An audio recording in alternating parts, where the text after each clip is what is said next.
لك الملك والقوة والمجد إلى الأبد آمين. باسم الآب والابن والروح القدس الإله الواحد آمين. أنا فعلا بحب أصلي لربنا وبحس إني مش عايزة أوقف كلام معاه. الصلاة هي الوقت اللي بنكون فيه على اتصال مباشر مع ربنا، بننسى كل حاجة في العالم ونركز على حاجة واحدة، ربنا. تعرفي، أنا النهاردة هحكي لك عن قصة قديس حب ربنا أكتر من أي حاجة تانية في الدنيا، وما كانش بيحب يوقف صلاة أبدا. مين ده يا بابي؟ الأنبا بيشوي حبيبي المسيح. أنا بحب الأنبا بشوي قوي، وعمري ما هنسى المرة اللي احنا زرنا فيها ديره. إنك تكون في المكان اللي عايش فيه حاجة حلوة جدا. فعلا يا حبيبتي، هو مكان جميل جدا. يلا بينا نبتدي القصة. اتولد الأنبا بشوي سنة 320 ميلادية، وكان أصغر إخواته الستة. تعالوا يا ولادي يا حبايبي ناكل كلنا وبعدين نروح ننام. لا يا ماما، انت شكلك تعبان قوي.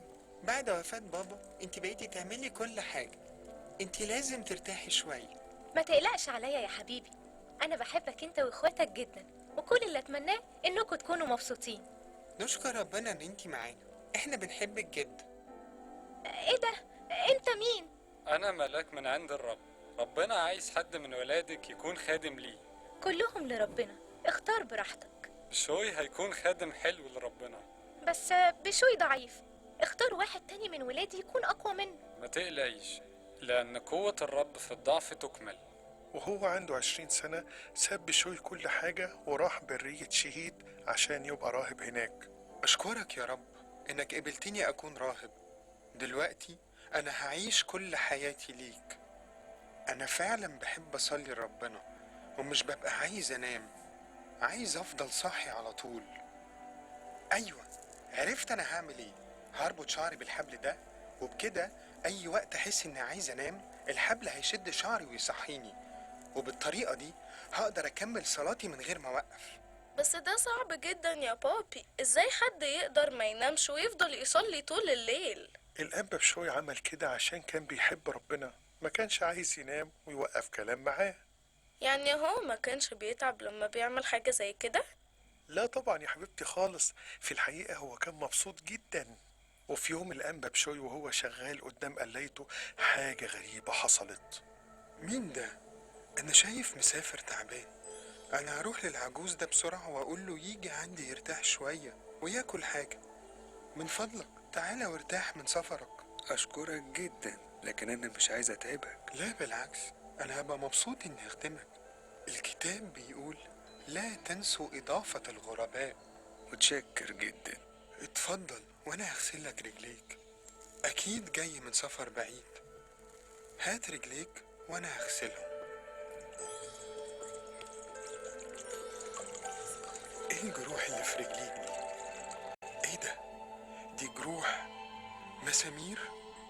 هو ده انت يا ربي؟ معقول؟ ربي ومخلصي يسوع المسيح. طوباك يا حبيبي بشوي، أنا هكون دايما معاك وهبارك المكان ده. طوباك يا أبينا بشوي، احنا عرفنا ان ربنا بيحبك جدا. من فضلك صللنا واطلب منه يظهر لنا احنا كمان. انا هصلي لكم يا ابن الحبيب. أولادي الأحباء، النهاردة ربنا هيظهر لنا فوق الجبل ده. يلا بسرعة علشان نشوفه. إيه اللي بيحصل يا ابني؟ بتجروا ليه؟ السيد المسيح هيظهر لنا فوق الجبل ده. تقدر تشيلني يا ابني عشان أشوف أنا كمان؟ أنا آسف، بس أنا لو شلتك هتأخر ومش هوصل في الوقت المناسب، وبكده مش هشوف ربنا. معلش أنا آسف، لكن أنا لازم أمشي. ممكن تشيلني من فضلك؟ نفسي أشوف السيد المسيح. طبعا أقدر، أنا كمان راجل عجوز، لكن هحاول على قد ما أقدر. شكرا يا ابني. تعالى وأنا هشيلك على كتفي. أنت خفيف قوي، دي حاجة غريبة، أنا شايلك بسهولة. إيه ده؟ أنت بقيت تقيل قوي. ياه، هو ده أنت يا ربي؟ ياه، ربي ومخلصي يسوع المسيح. عشان انت شلتني يا حبيبي بشوي، انا هخلي جسمك سليم حتى بعد ما تموت. اتنيح الأنبا بيشوي وعمره 97 سنة بعد ما علم ناس كتير ازاي يبقوا رهبان ووراهم قوة الصلاة. دي قصة جميلة قوي يا بابي. انا كمان عايزة اشوف بابا يسوع زي الانبا بشوي. يا لافينيا، احنا بنشوف بابا يسوع كل يوم في الكنيسة وبنتكلم معاه كمان أثناء الصلاة، ولما بنساعد حد محتاج احنا كده بنساعد ربنا نفسه. صح يا بابي، ربنا بيقول بما أنكم فعلتموه بأحد إخوتي هؤلاء الأصاغر فبي فعلتم.